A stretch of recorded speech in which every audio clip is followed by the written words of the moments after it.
இங்க ராதிகாவுமே கோபிய பார்த்ததுக்கு அப்புறம் பயங்கரமா ஃபீல் பண்ணி அழ ஆரம்பிக்கிறாங்க. இவரோட நிலைமைக்கு காரணம் நான் தான். சொல்லப்போனா நான் தான் அவர ரொம்பவே காயப்படுத்திட்டேன் அப்படின்னு சொல்லிட்டு ரொம்பவே ஃபீல் பண்றாங்க. அதே நேரம் பாக்கியாவுமே இங்க ராதிகாவ சமாதானப்படுத்தி அங்கிருந்து கூட்டிட்டு போறாங்க. கூட்டிட்டு போயிட்டு அவங்க கிட்ட, "இங்க பாருங்க, தேவையில்லாம ஃபீல் பண்ணிட்டு இருக்காதீங்க. அவருக்கு ஒண்ணும் ஆகாது. ஆல்ரெடி ஆப்பரேஷன்லாம் சக்ஸஸா முடிஞ்சிருச்சு. எந்த ஒரு இஷ்யூவும் கிடையாது. நீங்க ஏன் வருத்தப்பட்டுக்கிறீங்க?" அப்படின்னு சொல்றாங்க. உடனே இங்க ராதிகாவுமே பாக்கியாவ பார்த்து, "உங்ககிட்ட கொஞ்சம் நான் தனியா பேசலாமா?" அப்படின்னு சொல்லிட்டு அங்கிருந்து பாக்கியாவ தனியா கூப்பிடுறாங்க. அதே நேரத்துல பாக்கியாவுமே சரி அப்படின்னு சொல்லிட்டு இந்த பக்கம் வந்து ராதிகா கூட சேர்ந்து பேச போறாங்க.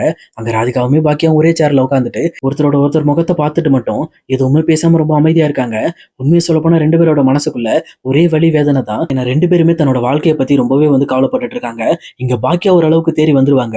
ஏன்னா ஆல்ரெடி அவங்க கோபியை விட்டு பிரிஞ்சு இருக்கிறதுனால இப்பவுமே சரி கோபி இல்லைனாலும் ஒன்றும் பிரச்சனை கிடையாது.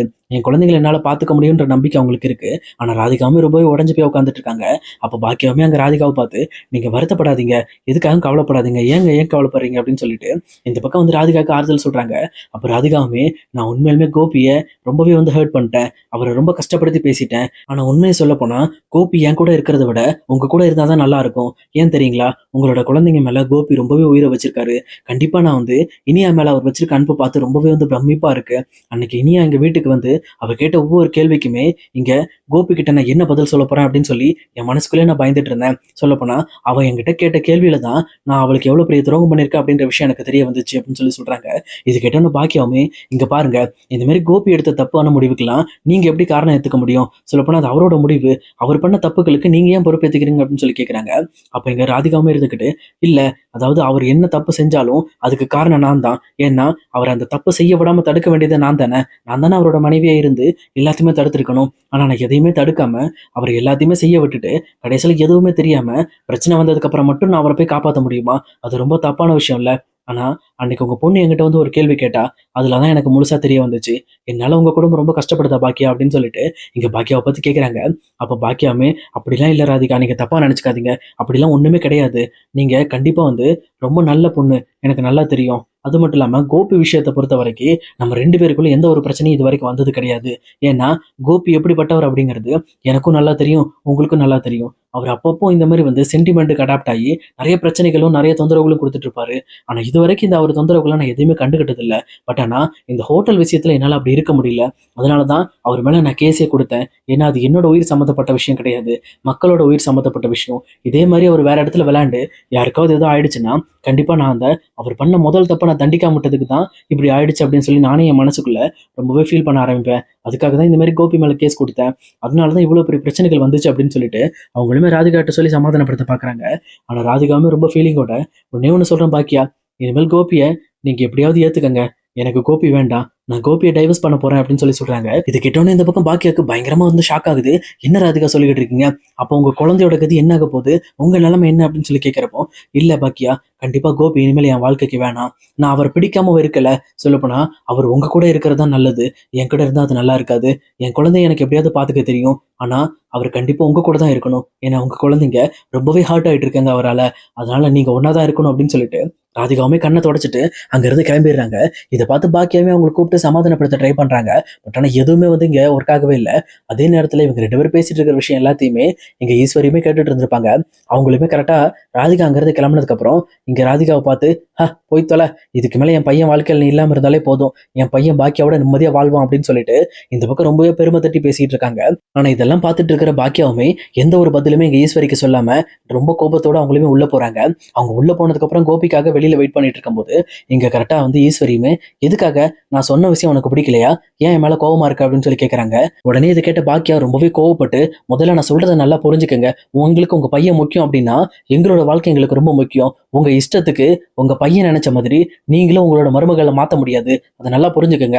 எப்பவுமே கோபியோட மனைவினா இப்ப ராதிகா மட்டும்தான். ஆல்ரெடி எனக்கும் கோபிக்கும் டைவர்ஸ் ஆயிடுச்சு. இதுக்கு மேல அவர் கூட சேர்ற எண்ணம் எனக்கு கிடையாது. அதை விட முக்கியமா ராதிகா கோபியை விட்டு பிரிஞ்சு போனாலும் கண்டிப்பா நான் கோபி கூட சேர மாட்டேன். ஏன்னா என் வாழ்க்கை இனிமேல் தனியா தான் அப்படிங்கறத நான் முடிவு பண்ணிட்டேன். இதுக்கு மேல எக்காரணத்தை கொண்டு என்னோட முடிவை மாத்திக்க முடியாது" அப்படின்னு சொல்றாங்க. உடனே இது கேட்ட ஈஸ்வரியுமே, "என்ன பாக்கியா, உன் வாழ்க்கையில நீ கஷ்டப்படுற அப்படிங்கிறதுக்காக என் பையனால உனக்கு இன்னொரு வாழ்க்கை கிடைக்க போகுது அப்படிங்கறது நினைச்சு நீ சந்தோஷப்படாம மறுபடியும் முட்டாள்தனமா பேசிட்டு இருக்க. என் பையன் பையன் நம்ம கூட இருந்தா மட்டும்தான் ரொம்பவே சந்தோஷமா இருப்பான். ஆனா என் பையனோட எந்த எண்ணத்தையும் நீ புரிஞ்சுக்காம நீ அவனை ரொம்பவே கஷ்டப்படுத்திக்கிட்டு இருக்க. அவன் இப்ப கூட குணமாய் வந்ததுக்கு அப்புறம் அவன் ஒன்னதான் விரும்புவான். அது மட்டும் இல்லாம அவன் நம்ம குடும்பத்தோட இருக்கிறதுக்கு தான் ரொம்பவே ஆசைப்படுவான் அப்படின்னு சொல்லி சொல்றாங்க. இது கேட்ட பாக்கியாவும் அவர் ஆசைக்காகலாம் இங்க யாருமே வந்து இல்ல, அதை நல்லா புரிஞ்சுக்கங்க. அவர் வாழ்க்கையை அவர் தான் தேர்ந்தெடுத்தாரு. அவர் எடுத்த முடிவுக்கு அவர் தான் அனுபவிக்கணும். அதே நேரம் கோபிக்கு எந்த பக்கம் விருப்பம் இருந்தாலும் எங்க சைடு கண்டிப்பா வர முடியாது அவரால. ஏன்னா வந்தார் அப்படின்னா அவரை நான் ஒன்றும் சும்மா விட மாட்டேன். அதே நேரத்துல இன்னொரு பக்கம் ராதிகா இங்க கோபியை வேணான்னு சொன்னாலும் அது அவங்களோட தனிப்பட்ட விருப்பம். அதுக்காக நான் வருத்தப்படுவேனே தவிர, பட் ஆனா அதுக்காக அந்த வருத்தத்துல அவரையுமே கூப்பிட்டு என் வீட்டுல வச்சுக்கணும்னு நான் நினைக்க மாட்டேன். ஏன்னா என் எண்ணம் எப்பவுமே தனி, நான் எப்பவுமே வந்து வித்தியாசமா தான் யோசிப்பேன் அப்படின்னு சொல்லிட்டு பாக்கியாவுமே அங்கிருந்து கிளம்ப ஆரம்பிக்கிறாங்க. உடனே இதை பார்த்துட்டு இருக்க ஈஸ்வரியுமே, ஏன் பாக்கியா இதான் உன்னோட கடைசி முடிவா? இப்படி நீ பேசிட்டு போனா இதெல்லாம் வந்து நல்லது நினைச்சிட்டு இருக்கியா? நம்ம குடும்பத்துக்காக தான் நான் பேசுறேன், இதை ஒரு நிமிஷமாவது காது கொடுத்து கேட்கறியா அப்படின்னு சொல்லிட்டு ஈஸ்வரியுமே பாக்கியாட்ட எவ்வளவோ பேச ட்ரை பண்றாங்க. அதே நேரம் பக்கத்துல இருக்க எழிலுமே, பாட்டி நான் சொல்றத முதல்ல கேளுங்க, அம்மாவோட மனநிலை புரிஞ்சுக்கங்க. அப்பா என்னதான் சரியாய் வந்தாலும் கண்டிப்பா அவங்க இந்த மாதிரி ராதிகா கூட தான் போய் ஆகணும், அம்மா கூட இருக்க முடியாது. ஏன்னா அம்மா அந்த கட்டத்தை தாண்டிட்டாங்க. இதுக்கு மேல அப்பாவை சேர்த்துக்கிற அளவுக்கு அவங்களுக்கு மனசு கிடையாது. அப்பா மேல பரிதாபப்பட்டாலும் படலாமே தவிர இதுக்கு மேல அவரை மறுபடியுமே வந்து ஒரு ஹஸ்பண்டா சேர்த்துக்கிற அளவுக்கு அம்மாவோட மனசுலயும் தம்பு இல்ல, அவங்களோட மைண்ட்லயும் அந்த அளவுக்கு ஒரு ஐடியாவும் கிடையாது அப்படின்னு சொல்லிட்டு இங்க எழிலுமே பேசி முடிக்கிறாரு. அப்ப இதை கேட்டுட்டு இருக்க ஈஸ்வரியுமே, நீ என்னடா முட்டாள்தனமா பேசிட்டு இருக்க? கோபி அப்ப எதுக்காகடா நெஞ்சு வலி வந்த உடனே அந்த ராதிகா விட்டுட்டு எதுக்காக உங்க அம்மாவுக்கு கால் பண்ணும்? அப்ப இன்னுமே கோபியோட மனசுல இனிமே வந்து பாக்கியா மேல ஒரு விருப்பம் இருக்க தானே செய்யுது. அவன் இனிமே பாக்கியா கூட வாழணும்னு யோசிச்சுட்டு தானே இருக்கான். நம்ம தான் அவன் வேற கல்யாணம் பண்ணிட்டான், இதுக்கு மேல பாக்கியா கூட சேர மாட்டான் அப்படின்னு சொல்லிட்டு நம்ம தான் இப்படி முட்டாள்தனமா பேசிட்டு இருக்கோம். நம்ம எல்லாம் சேர்ந்து தானடா ஏதோ ஒன்று பண்ணி ஆகணும். நம்ம குடும்பம் ஒன்னா இருந்தா நல்லது தானடா. இன்னைக்கு அந்த ராதிகா என் பையன் கூட வந்தாலோ அன்னைக்கும் நீங்க எல்லாருமே ரொம்ப கஷ்டப்பட ஆரம்பிச்சிட்டீங்க. இதையெல்லாம் சரி செய்யணும்னா கண்டிப்பா எனக்கு ஒரு வாய்ப்பு கொடுங்க. எப்படியாவது கோபியும் பாக்கியாவையும் ஒன்னா சேர்த்துட்டோம் அப்படின்னா எல்லா பிரச்சனையும் முடிஞ்சிடும் அப்படின்னு சொல்லி சொல்றாங்க. ஆனா இங்க எழிலுமே, இன்னுமே நான் சொல்ல வர்றது உங்களுக்கு புரியல பாட்டி, தயவு செஞ்சு புரிஞ்சுக்கங்க. மறுபடியுமே அப்பாவை இந்த பக்கம் அம்மாவோட லைஃப்ல புகுத்தணும்னு நினைக்காதீங்க, அது ரொம்ப ஆபத்தான விஷயம். அதே நேரத்துல அம்மா அதை ஏத்துக்க மாட்டாங்க அப்படின்னு சொல்லி சொல்றாங்க. இவங்க பேசிட்டு இருக்கும்போது கரெக்டா இங்க கோபியோட ரூம்ல இருந்து ஒரு நர்ஸ் வந்து இந்த மாதிரி வந்து கோபிக்கு சுயநினைவு வந்துருச்சு, பாக்குறவங்க வந்து பார்க்கலாம் அப்படின்னு சொல்லி சொல்றாங்க. உடனே இந்த பக்கம் கோபியை பாக்குறதுக்காக ஈஸ்வரியும் எழிலும் உள்ள போறாங்க. அவங்க போயிட்டு அப்பா எப்படி இருக்கீங்க அப்படின்னு சொல்லி எழில் பாக்குறாரு. அதே நேரத்துல இங்க கோபியோட அம்மாவுமே பாக்குறாங்க. அப்ப கோபியுமே கண்ணுல இருந்து கண்ணீரா ஊத்துது. அதே நேரம் கோபியுமே தன்னோட கையெடுத்து கும்பிடுறாரு. உடனே இந்த பக்கம் ஈஸ்வரமே, எதுக்குப்பா என்ன கும்பிடுற அப்படின்னு சொல்லி கேட்கிறப்போ, ஒன்றும் இல்லம்மா, உங்களுக்கு நான் ரொம்பவே கஷ்டத்தை கொடுத்துட்டேன், இதுக்கெல்லாம் காரணம் நான் தான், அதனாலதான் உங்ககிட்ட மன்னிப்பு கேட்கிறேன், தயவு செஞ்சு நான் மன்னிச்சிருங்க அப்படின்னு சொல்லி சொல்றாங்க. அதே நேரத்துல ஈஸ்வரியுமே, என் பையன் என்ன தப்பு பண்ணாலும் நான் கண்டிப்பா மன்னிச்சிருவேன்ப்பா, நான் ஏன் உன் மேல கோவப்பட போறேன், நீ செய்யற சின்ன சின்ன விஷயங்கள் தான் என்ன ரொம்பவே பாதிக்கும், பட் ஆனா அதை எதையுமே நான் பெருசா எடுத்துக்க மாட்டேன்ப்பா, ஏன்னா என்னைக்கு இருந்தாலும் நான் உன்னோட அம்மா அப்படின்னு சொல்லிட்டு ஈஸ்வரியுமே இங்க பாசத்தை பொழிஞ்சிட்டு இருக்காங்க. அதே நேரத்துல செலியனை பார்த்து இந்த பக்கம் வந்து யார் என்னை வந்து ஹாஸ்பிட்டல் சேர்த்தது அப்படின்னு சொல்லி கேட்குறாங்க. உடனே இங்கே பக்கத்தில் இருக்க எழிலுமே, அம்மா தான் உங்களை ஹாஸ்பிட்டலில் கொண்டு வந்து சேர்த்தாங்க, அது மட்டும் இல்லாமல் உங்களுக்கு நடந்த ஆப்ரேஷனுக்கு அம்மா தான் சைன் பண்ணாங்க அப்படின்ற விஷயத்த சொல்கிறாங்க. இது கிட்டன்னு கோபியுமே, எனக்கு ஒரு கஷ்டம்னு வர்றப்போ பாக்கியா எந்த காரணத்து கொண்டும் என் மேலே இருக்கிற பகையை வளர்க்காம அந்த பகையை பழி தீர்க்கணும்னு நினைக்காம என்னை காப்பாற்றுறதுக்கு முயற்சி பண்ணியிருக்கா.